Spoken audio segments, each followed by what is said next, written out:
Yeah, kid! Welcome everybody back to another episode of the Handsome Homebuyer Podcast. I'm Charles, a.k.a. the Handsome Homebuyer, and this hour is sponsored by none other than Captain Permit. If you need permits, plans, expediting, surveys, whatever you need, all across Long Island, town of Hempstead, every village, town of Brookhaven, town of Babylon, town of Oyster Bay, the townships are out there. They got guys looking for you. And you need permits. And who gets them done better, faster, and cheaper than anybody else? Captain Permit. Give us a call, 516-777-SOLD. We'll route you to our team. On the flip side, if you have a house that smells like cat pee, is dated from the 1960s, has 6 inches of mold on the wall, and human waste coming past the basement steps, I'm your guy. I want to buy it. It's that simple. I'm easy. I'm low maintenance. If it's gross, if the hair, agents, if you walk into a house and the hair on the back of your neck stands up, think of me. I want to be that guy. If you have commercial property, development opportunities, businesses that you're launching that you're looking for capital for, anything, we invest in anything. Call me, 516-777-SOLD. All right, let's get into it. Today's guest is the man. I feel, my opinion, that he is, like last week, we had Matthew Shane on. He was, in my opinion, or is, in my opinion, the future of commercial real estate. This gentleman, not only is he good looking, I feel he is the future of RE-owned, real estate-owned, and we'll get into that in a minute, on Long Island and possibly the tri-state area. I don't know. Let's see where it goes. He's very, very young. He's the youngest guy that I think I know of to literally launch this on his own. There's a couple other guys who kind of bought into it or had families, but to start it at 23 years old, to break in, to build relationships with asset managers, and now have a handful of REO listings and taking off like a rocket, I give him all the credit in the world. Please welcome Rich Drury from Douglas Elliman. Thanks. So yeah, thanks for having me. No, I appreciate it. So I was going to ask you this before when I asked you exactly how to say your name. What is Drury? Like, what nationality is that? So my grandfather is Irish. Okay. But I'm German, Irish, and Italian. So it's mostly German. That's a good combo. Mostly German, then it's Italian. Ladies, I'm going to post a picture. Probably not a shirtless one. You're not going to get anything. It's not a shirtless one of me, so don't get too excited. Where did you get the handsome? Like, did you just say, "Hey, listen, I'm handsome, so I'm gonna be the handsome home buyer"? No. Or did someone, like an old lady, say, "Hey, you're really handsome. No. You gotta go with handsome home buyer"? Old lady? Why can't it be like a young, hot Latin lady? You have no clue. I have so much luck with old ladies. That's why. So I say, hey, listen, a handsome guy like you has to be good with the old ladies. I guess we haven't known each other that long, so you haven't heard the story, but I can say that I'm the handsome home buyer because I'm not that good looking. So like if you call yourself the handsome realtor, you're a dick. Like everyone's like, you're a dick. If I do it, I can get away with it. No, I loved it. But a really good friend of mine named John Healy, really good friend and an investor of mine, supporter for a long time. He would just always call me handsome. So when I was trying to figure out how I was going to brand myself, I was like, oh, that's it. I'm going to be the handsome home buyer. And then everyone's like, that's the most retarded thing I've ever heard in my life. They're like, you can't say that.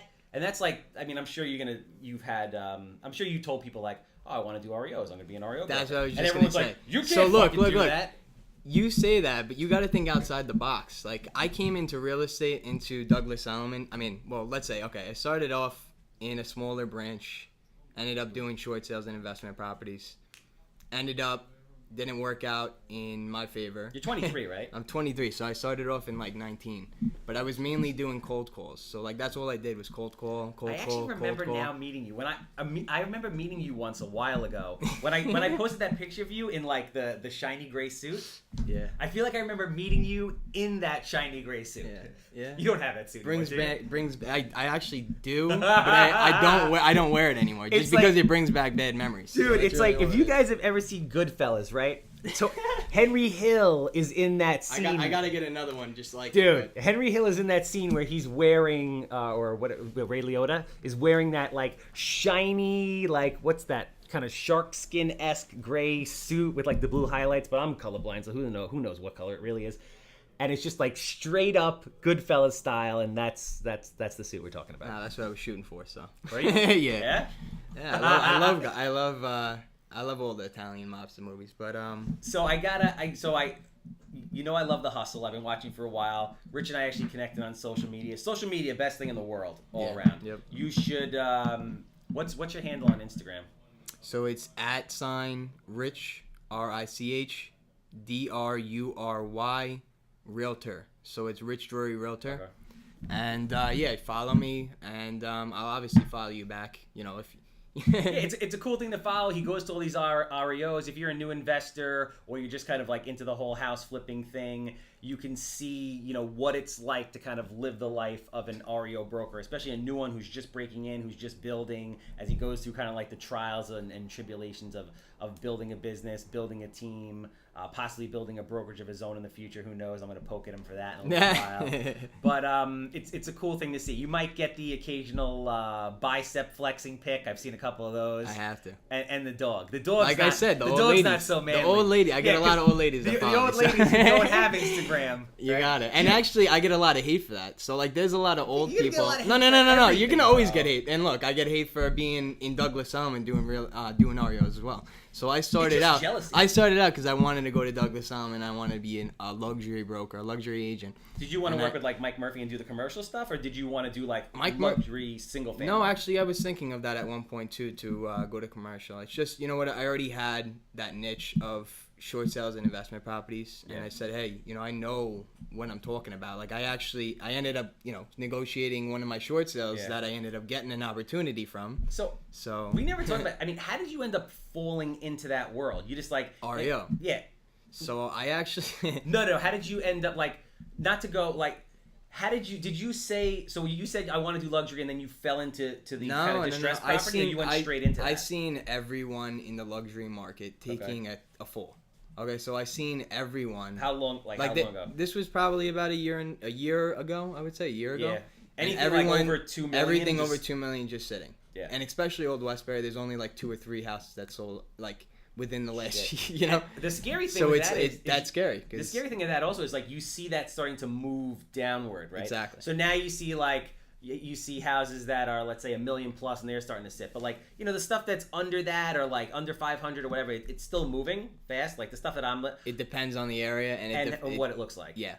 Like the stuff that we're listing is still like boom boom out the door. Well, your work is amazing. Thank you. I must say, yeah, because I've seen a couple of them, and even with the permits too. I got it. First thing, that's what I wanted to start off with saying. Nice. Plug on the permits. No, because you know what it is. Like I can't. It's so hard to captain. have someone and go out and get the real information that you need. And this guy gets it in with like 24 hours. I'm like, I don't understand. I go to the town. Sometimes I get lucky. You get an old lady. You know what it is? Ryan, who runs for the permit, most part, it's so hard. Ryan, who runs the permit business, has the best beard you've ever seen. He looks like half hipster, half like logger, like wood whittler. I don't know. And the old ladies over there love him.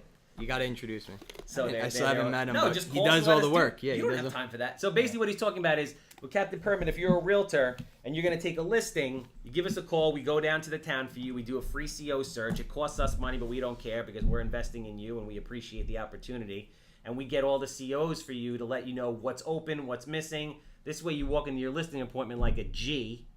Right? No, because nobody does that. Nobody comes prepared like that. And then second, you don't get stuck a week out of the closing when you get a title report in that says, I have an open permit, a missing permit, this or that. The attorneys are fighting, people are yelling. You're like, shit, I've been working on this for 6 months. All I want to do is get paid already. So give us a call. So take us back to you. So you saw the luxury market, and you were smart enough to see that, which is actually a big deal, man. Like a lot of people, even agents, they don't understand the market, they don't read the market, and they don't see the market moving. Well, that's why I ended up going to Roslyn and in general. Like I used to live in I lived in Copiague my whole life. Oh yeah. I worked in Hauppauge at one point. You went to Copiague High School? Yeah, I went Really? to Copiague High School. Yep. Oh shit. Yeah. I didn't know that. So I am very diverse. I guess I have a lot of friends in I guess in different industries. You just look like a right? different industries, literally. Yeah. You look like a Garden City guy. Everyone doesn't understand how I'm in real estate or why I'm still in real estate. So I've been There's a lot of through money in every. real estate. No, but most people don't understand the whole commission thing. So I mean, you It's get that unnerving regardless. for a lot of people. Yeah, I yeah. guess. You know what it is like. all right, so they did a study. So outside of like Hollywood people, the people that make the most money in the world are salespeople, right? But that's like kind of unnerving for a lot of people because it's not guaranteed money. So you have to have Sales is in every industry, regardless, right? Yeah. I mean, yeah. you're selling yourself constantly. But Wall Street is all sales, right? And everybody sells in every industry. I believe I with that. But for certain people, it's unnerving to come to a place and not have a weekly paycheck. Yeah. But on the flip side, if you have a weekly paycheck, you're capped at a certain dollar amount unless your boss is giving you more money. If you're a salesperson, you work for yourself, it's basically you make the rules. So if you want to make $1 million, go bust your ass and make $1 million. If you want to just hustle and sell a couple houses, you can make $50,000 a year and hang out and have the best life ever. It's kind of like the same thing with flipping. So you were smart enough to see that that the market was sliding, and you're like, I'm going the other way. No, because I hear stuff. Like, I ask a lot of questions to, bigger brokers or agents in the area, or like, maybe they'll throw me a buyer here or there, like, because they see, I'm a hustler. I'm calling. They see me in the office like 9 p.m. making calls to like 411 calls. Like, I mean, literally, as bad as it was, because I didn't have any lead sources, and I was really trying to just get something. I actually had a freaking an agent that gave me a yellow book and literally told me how to, like, because she was old school, but she's the top realtor in the whole company. I said, I'm taking her advice. I don't care. I was taking down, like, people were laughing, like, literally walking past me, like, are you kidding? You're really taking that down? I'm like, yeah, I don't care. Like, I'll do anything to try to make some kind of deal. I actually had an opportunity that came out of it, but didn't pan out. So you've had a lot of success and a lot of opportunities through the cold calling method, right? Yeah. Just like in general across the board. Yeah, I've recently haven't done it in so long. It's just because of now it works. REO. It works. I have a buddy. His name is Tyler. He actually just moved down to Florida. He was a Realty Connect agent, and that kid's a savage. Like, he would just sit there and he would go on Zillow or whatever it is, and he would just hammer the phone. He would sit there for 16 hours, not calling like distress leads or anything like that, just calling like for sale by owners, that kind of stuff. Wow. That's impressive. Kills it. Yeah. But that's the thing, like, it takes a special kind of person to be able to do that.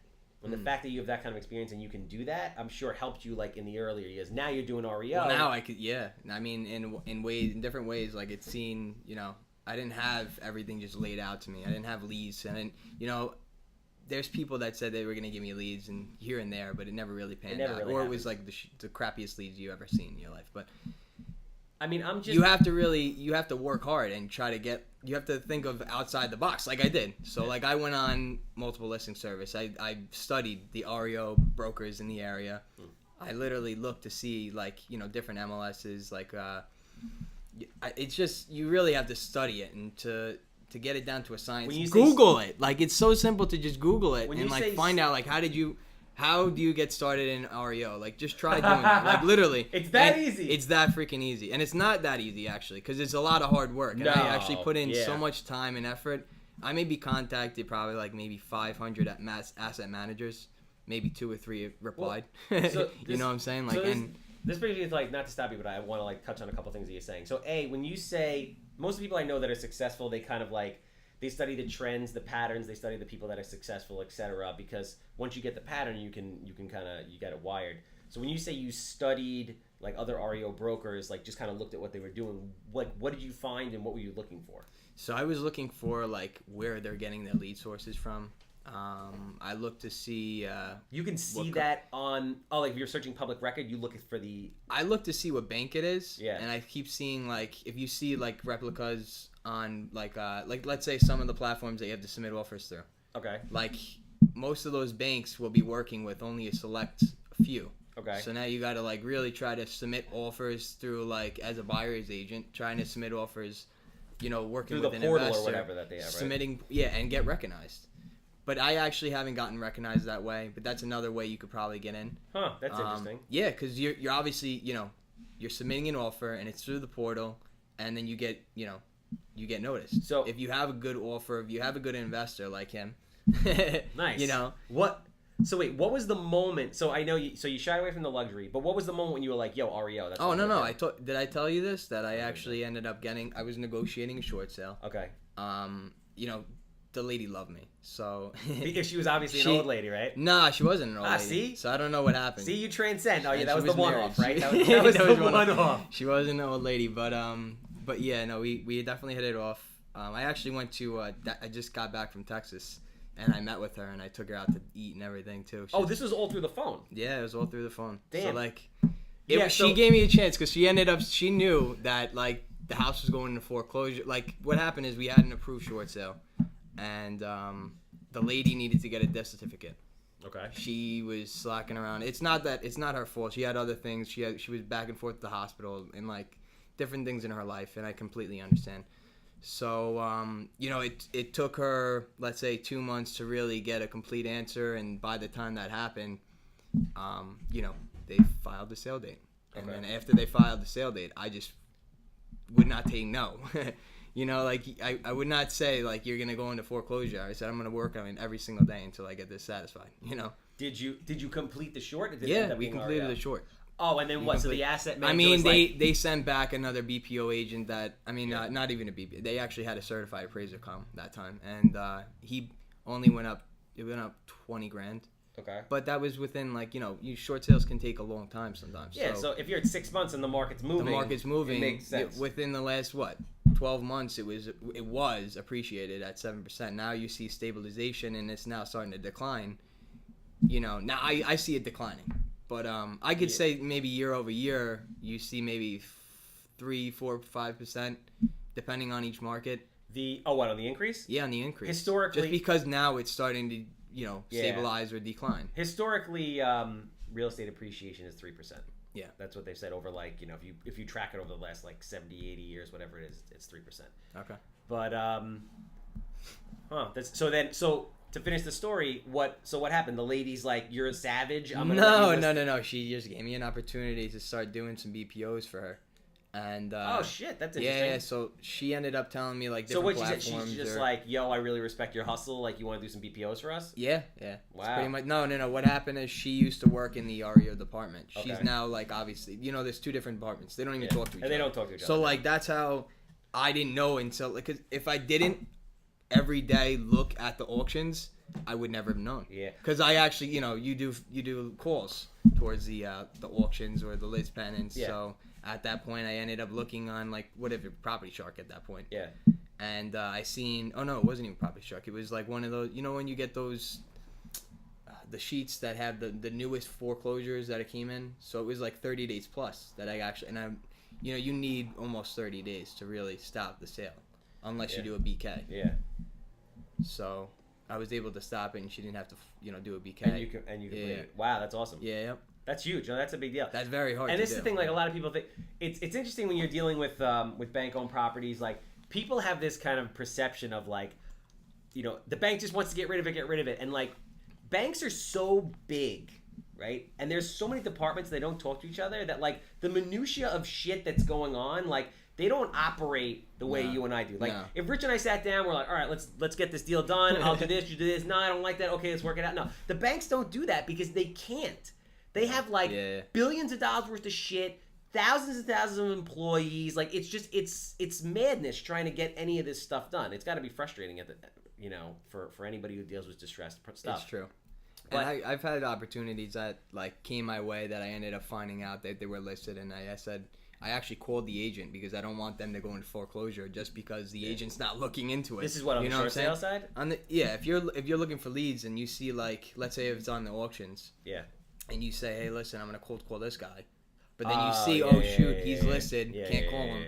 I'll actually reach out to the agent and say, listen, are you working on this? Because this guy's about to lose his house. He's about to lose his house. Do you need help? Oh, Jesus! Because and some agents really just unfortunately do not know the aspect of completing a short sale or who's going to be negotiating a short sale. You need to know the ins and outs. Yeah, you have to have someone working on it. I don't negotiate my own short sales. Yeah. That one time I was in a situation that I had the time. Mm-hmm.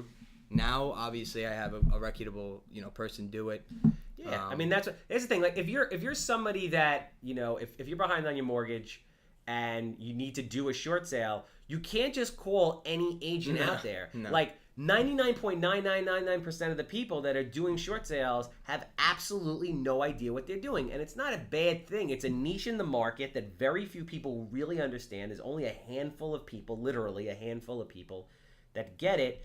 And otherwise, you're putting yourself in a bad position. And to be a realtor and be doing your own short sale negotiation is not the highest and best use of your time. It just doesn't make any sense. You have to be out there selling real estate, not calling banks to send over documents. Yep, exactly. So you get the very shot. time consuming, and in some cases, if they call you, you need to have this stuff ready right then and there. So like, if you're out showing houses, you can't do that. There's no way. So it's impossible. Yeah. Unless you have staff. So you're out there and you start doing the BPOs, and then what happened? So I ended up she actually had me fill out an application herself, and she submitted it for me. She loves you, this lady. She was very nice. So She didn't catch a picture online or something? No. I bring her out to dinner and everything. She's a great That was great after lady, you already had the business, though. Yeah. No. I mean, I only got one opportunity that came my way. And then now it started to pan out. I ended up getting, a different asset manager from they actually recommended me. Nice. So now you're graded on your performance. Like I keep really? a 95. The average is 85. I'm sure. And it definitely makes sense when you're doing a lot of volume. Like you have to have different agents, and those agents have to learn. So they're gonna fail before they learn. You know what I'm saying? It's just part of the process. And that's probably why I have a 95 and not 100 because I failed a little bit, but. And one time I actually went to vacation. I ended up getting a bunch of tasks at one time. Got another listing. And what am I going to do when I'm in Punta Cana, Nothing. I mean... Exactly. I know you could call on a friend, but not every friend could do that. Nah. Not this kind of stuff. I mean, listen, the struggle's real. Nothing's easy. And that's the thing I kind of wanted to... So you've been... So REOs is a very recent thing for you. Yeah. It's been about you know what it is? It's been around 8 months, but now it's starting to really pan out, and I'm getting I just got 3 this week. So I know you you know what I'm saying? You recently in the past couple months just picked up 15 listings. Yeah. REO listings. It's pretty nuts. That's fucking huge, dude. No 23-year-olds are REO brokers, period, unless it was somewhat handed to them, and then B. To get, it's the process of success is you beat your head against the wall, you beat your head against the wall, you beat your head against the wall, and then all of a sudden you explode. You get one house, you get 2 houses, and all of a sudden you're getting 3 houses a day. That's the way it works. So 6 months from now, you're gonna come back here and you're gonna be like, bro, I have 75 active REO listings. Yeah. So my advice to anyone that wants to get into REO is to not ask around and what's a good thing to do, because I actually asked an REO broker. Oh, they're not going to tell you. No, because I asked an REO broker, and now I know the answer, and that answer that he told me was completely inaccurate, and it was the company that they said that doesn't do any business on Long Island does all the business. So you know what I'm saying? Was he telling you that to misdirect you? Misdirect you. Or listen. Because it's their business. It's the good old boys. And I can't get mad at him. No. But now I'm gonna take his title. Yeah. I already gave you the title, bro. I'm holding the belt right now. Yeah. I'm ready. Listen, and you know what? That's not a bad thing, because it's just.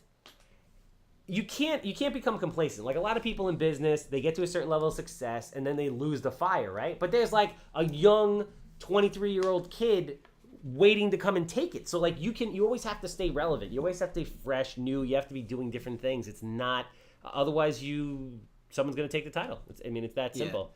So you start doing REOs. I think so I'm not new to the business. I've been in the business for around almost 4 years now, if not more. I've been in the business for 4 years, I would say.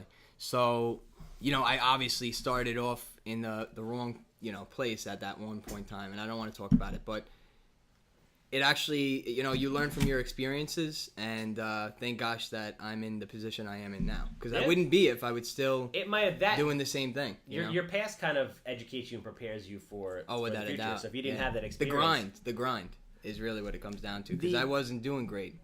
You give it 2 years, and I wasn't doing great. Now I'm doing better than But that's that's the grind. That's business.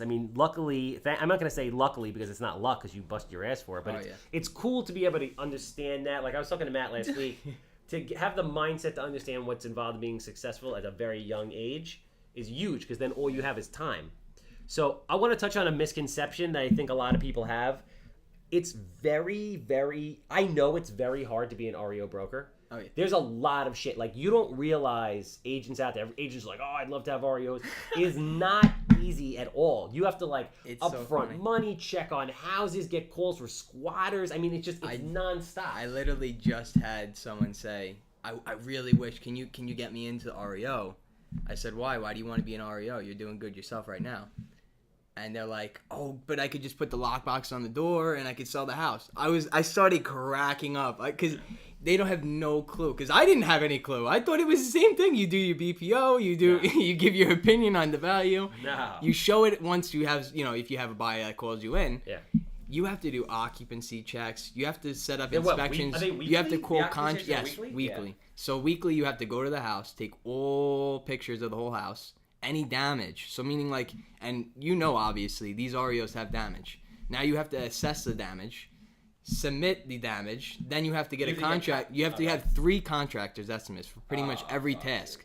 So right now I have probably about 30 tasks when I get out of here that I have to complete, and I like to get them done as soon as possible because you're graded on their performance. No, that makes and you're under the pressure for that too. But then you Yeah. think about it like, all right, guys, like you have 1 REO, 2, 3, 4, not a big deal. You Yes. have 100 REOs, Yeah. it's a shit show. But you're not gonna just get 1, 2. If you're doing good, you're gonna keep getting them. Yeah. If you are getting 1, 2 like a year, you're doing something wrong. Like. Yeah.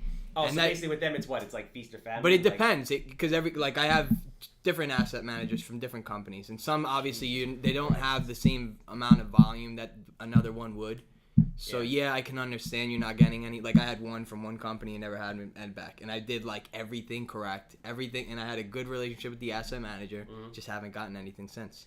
I mean, they might not. But like, they might not have something exactly in that area. Yeah. It's also the X factor. Like you never know. Things are political No, sometimes. nope, Like you never know. Exactly. You never know what's going on. All you do is just keep busting your ass, and if you're good, You just gotta fail a lot. Well, and you gotta just keep working, because that's really what it comes down to. And it's happened for me. Like I tried everything, and I think we actually had that conversation. Like you gotta do tons of different things. Oh, when to I was have like, don't be a opportunities. one-trick pony? Or? Yeah, I don't remember what it was when we went to your class. Oh, yeah. Oh, when I sit... You gotta... Oh, okay, yeah, You gotta try different things and then see what works for you, one. Because not what I did may not work for you. Yeah. Like, it's not... You can't just negotiate a short sale and then just get lucky. You know what I'm saying? Like, it's not about being lucky, because everything happens because of hard work. Like, I actually got a message from my asset manager this morning. Nice. And he's like... Because I was like, oh, thank you. I appreciate you submitting me another foreclosure or whatever, another asset. And he's like, wow, you really do get all the good ones. And I said, this doesn't happen by luck. It's fine. I said, this does not happen by luck. This is all hard work. And he's like, completely true. That's it. Because you don't want to keep going back with your asset manager because he has a million things to do. You don't. Yeah. That's one thing I learned. And I actually had one asset manager that I just...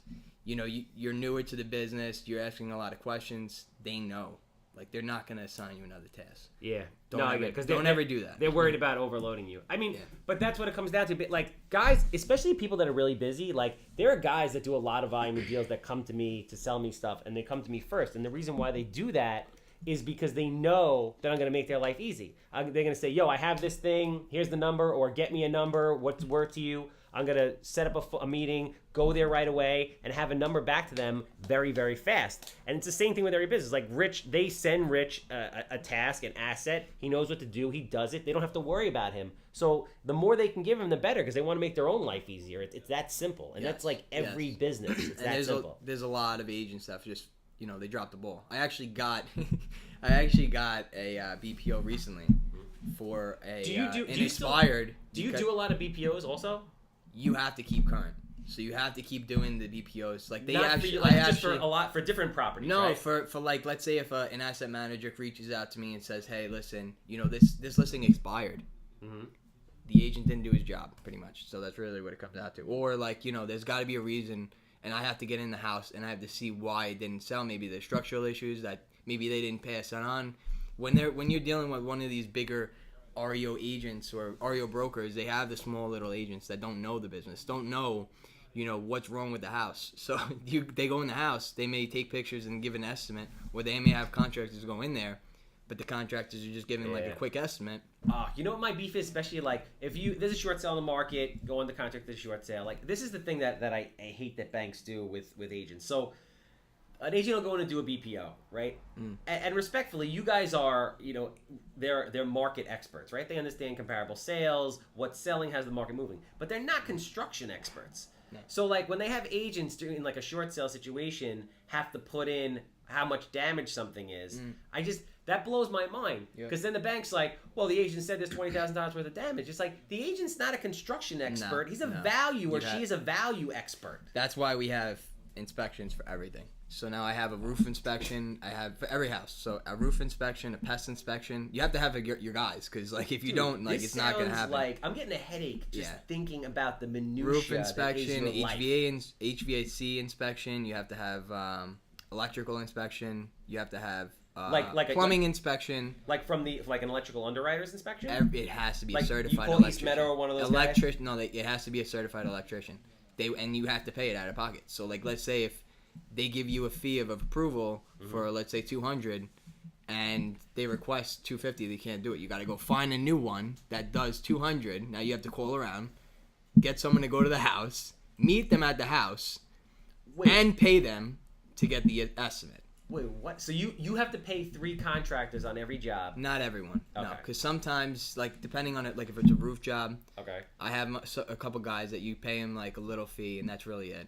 Or like you don't have to pay them. Sometimes different areas I get a contractor that I just say, hey, listen, you have your whatever, you're certified for roof or whatever it is, because they recommend that it's a roofing company, not just a contractor doing an estimate. So yeah, and then I give them the opportunity. I say, listen, if they do decide to reno the house, I'll get you the job. And how often are the banks renovating their own houses now? It's actually supposedly 50-50, but I have not had that opportunity yet.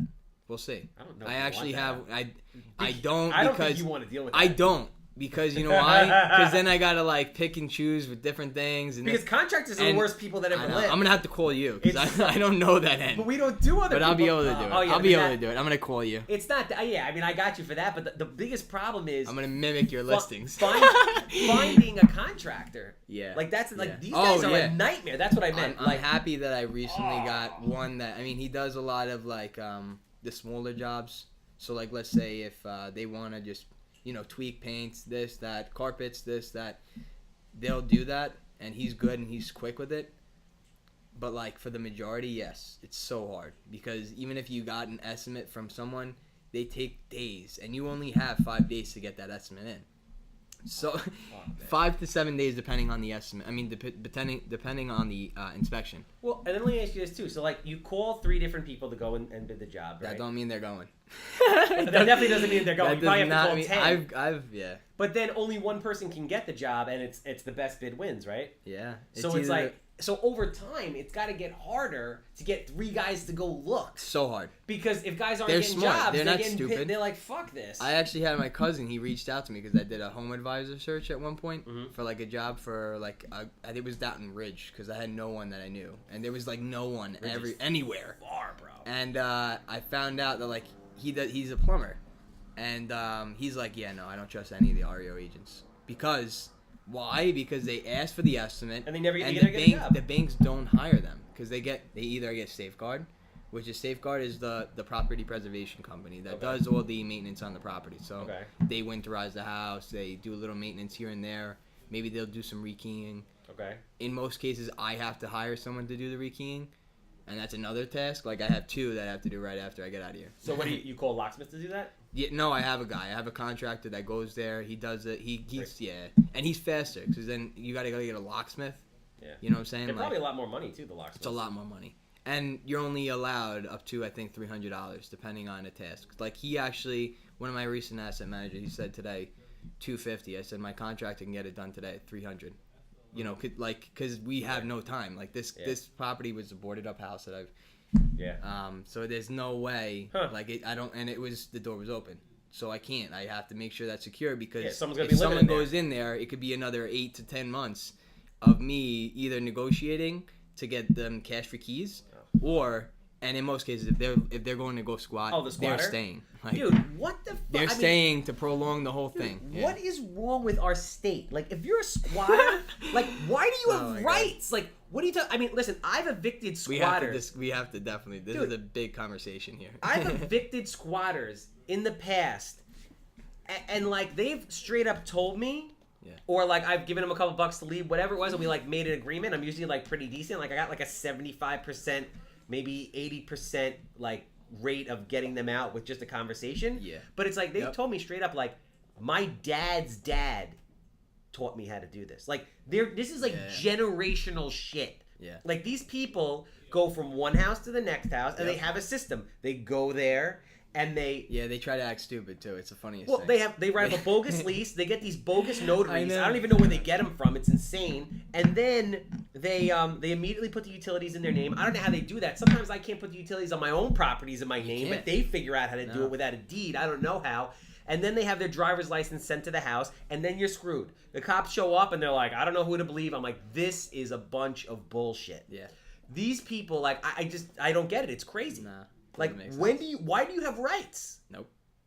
Doesn't make sense. Why? F the guy who owns the house, who's burning $150 a day in hard money? Like, I don't get it. Yeah, and now they're looking at the auctions. So, like, let's say if a property's going up for auction, like, someone actually tried to break into my newest listing. What the fuck? Yeah, so, like... Oh, really? My newest What's the one listing. that's all boarded up? Yeah. All right. Yep, so that house is, it's a great listing, and that's going to be good. But the door was open. And that may have been because of the auction, so these investors go in there. Yeah, they man. want to go see... They're savages, these They guys. don't care, like, No. but I mean... You got to understand that, like they're investing in something, but obviously They're all overpaying. the anyway. reserve was probably too much, anyways. Yeah. So I got the listing. Thank you. Just stop breaking in. Yeah. Just stop breaking in. Yeah. So, yeah, no, that's Yeah, they take all the copper too. The funniest thing is, I had my most recent that the lady was squatting in the house, and she took all the copper, but she like didn't take like anything like that was valuable in the house, but she took all the copper. It was just the weirdest thing. It's just it's crazy, man. It really is. The things that like I just got a call this morning that I have a rental house. We're about to put a tenant in. It's going to be a Section 8 rental, so we're doing the paperwork right now, and it takes 2 weeks. And one of the neighbors is like, "Yo, there's a car in the driveway." I'm like, "Dear God, really?" Oh god. Yeah. Yeah, I got a call the other day. I'm glad that I'm very friendly to the neighbors. I go knock on each door just to make sure, because the last thing you need is someone to go and break into the house. Nah, you don't want that that goes to action. show that like you're not up to date with your weekly inspections. 1, 2, like you're not keeping it like You they can go want there you to today and somebody can move in tomorrow. and weekly inspection doesn't mean that you're going to the house just once a week. Oh. So you may get like just like I said, the inspections per se. Like I'm gonna have to go there 5 different times to go do inspections Yeah, with and- different people every single time. And I want everybody to know, and I'm going to ask you this. I'm pretty sure I know this, but the bank doesn't pay you for any of this shit. This is all. Yeah, this is all. Yeah, like you get the commission No. when you sell the house, Yeah. but the bank doesn't pay you for this shit. So there are No. times like there was an REO that I was looking at where it ultimately ended up falling apart recently with another agent, but he had been working this house for over 2 years. Like there's been problems for 2 years. He Yeah. was literally going to the house twice a week for 2 years, and they did not pay him anything. Nope. Nothing. No money. It's sad because I actually just got a referral for one of the listings that a person couldn't sell, but you could tell obviously he dealt with squatters, he dealt with this and that, Yeah. and it was on the market for 2 years with the person, and now they reassigned it to me. But like he didn't get he didn't Nothing. He didn't get nothing. I think you from can that, curse on the podcast. Yeah, bro. shit. It's all right. We're not. This isn't a Yeah, yeah. G-rated show. No, but this he isn't didn't get This is not a anything, so- family show. But just like you're selling a listing, a traditional listing, you don't know you're gonna sell that house completely. You may say, hey, listen, I have a great opportunity because it's priced correctly, but there's always things that go wrong, no matter what. Like, Fuck. you know what I'm saying? It's the And story of same my with, life. Same way, I have 2 that aren't closing right now because due to the foreclosure deed hasn't been recorded because it's Suffolk Yeah. County. Yeah, I'll do that. I mean, this is what's my. So like, there's always errors, do I have and any that could bank kill fees? the deal. Here's the thing with banks that's also Because interesting. the rates are going up. So now rates are supposed to go up 4 times next year. 4 times. Yeah, and we supposed to still have have 4 another rate one. increase- We 4 have, rate we have another increases. one this year, right? As I 4 assume. I think I it's just another heard. one. I was at school yesterday, and I heard that there's going to be 4 rate hikes through next year. It's nuts. So if you're looking to buy a house, freaking go get one because the rates are going up. But this is shit. Now I forgot what I was gonna say. I hate when that happens. Nah, I know. It'll circle back. What were we talking about right before? Inspections or spotters. I'm not sure. I don't know. I hate banks. My beef with the banks. So the banks will. Let's say you get an accepted offer on a bank-owned property. You're all psyched. They're like, you got to close yesterday. You better close. They're like, okay. And you run around like a psychopath. Yep. You're like, all right, I'm ready. They're like, listen, we don't have the deed recorded yet. It's the worst. We can't close. Yeah. And then you're like, what? And then you sit there. Sometimes I've waited as long as 9 months. And the right? word, yeah. And this is the best part. After you waited 9 months for these freaking guys, right? All of a sudden, they finally record the deed, and they're like, you got to close tomorrow. Uh-huh. I'm like, bro, I've been waiting 9 months for you. I've been waiting 9 months for you. And not even just that. When you're doing an REO, you still have those expenses. So you're still paying for the electric. You're still paying for the water bill. You're still paying for the upkeep. So, like, you have to have capital also to get into the business as well. So you just can't have nothing and just walk into it. Like, I was still, at one point, I was working at a restaurant, like, bartending and serving just to make sure that I had money prior to going back into. I always wanted to be a bartender. I actually didn't bartend anywhere good, so don't tell. Yeah, no. But I always wanted to bartend. Nah. Is it overrated? It's definitely overrated, Yeah? especially where I was. I didn't get tipped well. No. Yeah. A lot of old ladies. No. Well, dude, I mean, I don't know if you ever. I worked at a male strip club, like a Chippendales. I know joint, you told me. right?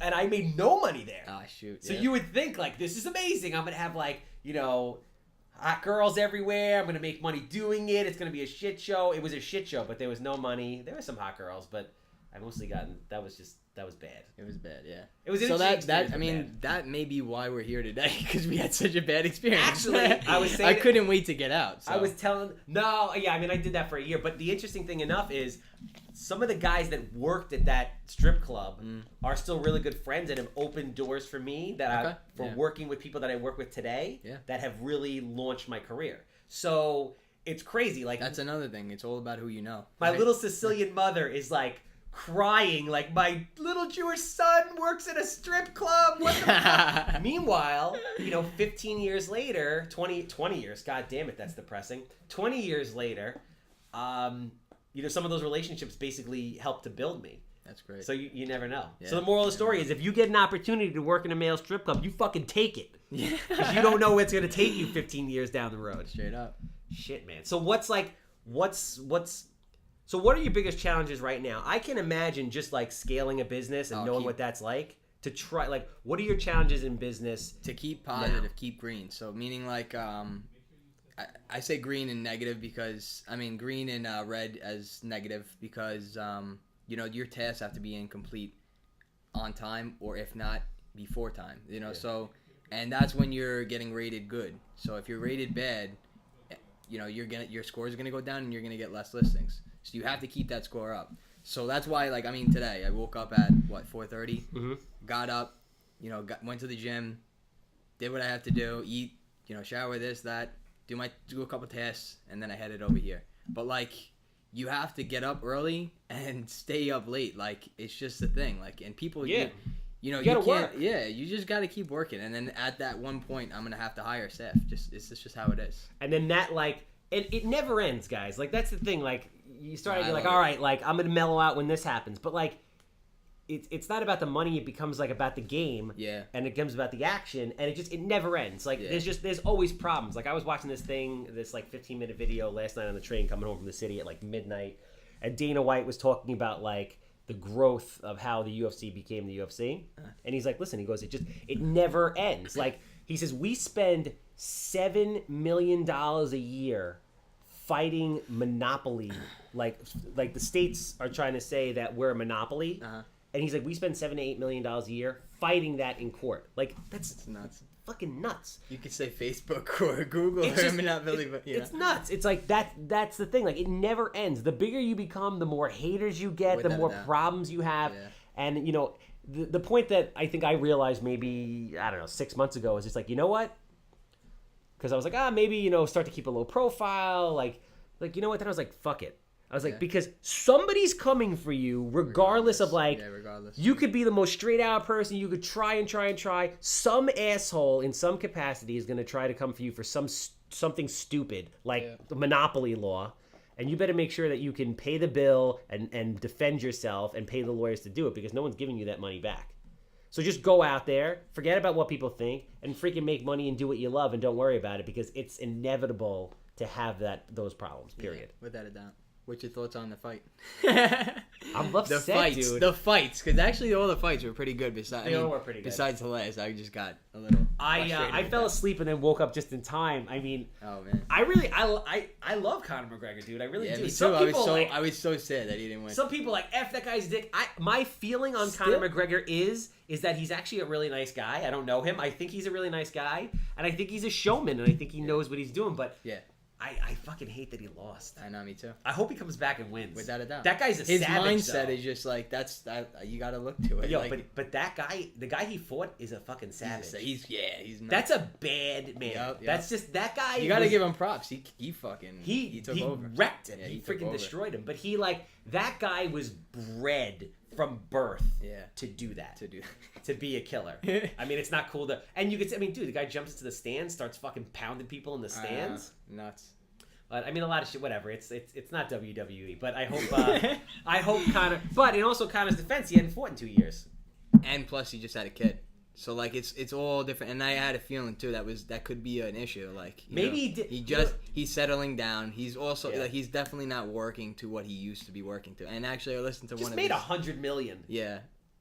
Once you're on top, like you got to keep that title, or you're not. You know, that's what I'm saying. Go down and that's what we were saying before about the other REO brokers. It's like you can't get older and complacent, because there's always like a young 23-year-old. Now I actually don't understand how these REO agents are doing it and are tech savvy enough to really complete these tests. Like some of the tests, you just really have to be tech savvy, and they must have staff that knows what they're doing. And they probably, if they ever lost their staff, they would be out of luck. Well, that's what it is. It's just more. It's a whole new set of problems. But I think there's gonna be a rematch, bro. I think. I know. I think Conor wanted to get his ass kicked because he needed something to like. He puts it. I have followed him on Instagram. He's like this. I forget what he said. I have it. Yeah. What's his Instagram handle? Let's see. Notorious, I think. Is it? I don't know. I'm gonna look it up. I got off Instagram forever. Now I gotta find all my people again. Yeah, the Notorious MMA. Oh, wait. So after he lost the fight, let's see, it's loading. Yeah, he got beat up, dude. Did they have an interview with him? Yeah, I'll be back. That's what he puts in. Of course. Yeah, I'll be back. The crazy thing to me even today is it would be a great fight. He's the biggest draw in combat sports in the world, right? So he's the biggest draw in combat sports in the world. And he made $3 million. Yeah, he bring the most money to UFC as it is. So like he made $3 million. That's bullshit. Yeah. And then the guy the champion, made $2 million. Yeah. And then everybody else made like nothing, like 50 grand, 3 grand, 8 grand. It like blows my freaking mind. Yeah, and actually some of them you see that you would think they would have money, but they're living paycheck to paycheck to get by. That's a tough gig. They probably had to fight to live. That's a tough gig. That is a tough gig. All right, so my foreman is calling me now to tell me if somebody is squatting in a house. So on that note, we're gonna wrap this up and hope for the best. Again, if you have a house that smells like cat pee, is dated from the 1960s, you got permit problems, you call me 516-777-SOLD. Rich is here. Rich, give him the information. Phone number, how they can get in touch with you. So yeah, if you have any questions or you may have an issue with, let's say, a short sale, or you want to get into the business. You're looking to build a team of realtors. Yeah, so I'm thinking about that. So if anything, if you're a young hustler, and I'm only hiring young hustlers because I want people like myself, or people that have been in the business for a good amount of time. Give me a call, or if you have any questions, give me a call. My name is Richard Drury from Douglas Solomon, 631-877-8989. Again, it's 631-877-8989. Awesome. Yeah. Right. I think what Rich is trying to say is if you want to work, it doesn't matter who you are, how old you are. You could be 60 and it's a second career, or you could be 22 years old. If you love real estate, you want to learn, you want to get out there and bust your ass, and you're looking for an unbelievable mentor who's doing it right now, this is the best time to get in, because this is when he's building that team, and you want to get in at the bottom because this thing's only going to the top, all right? This is Charles and Rich. We're out of here.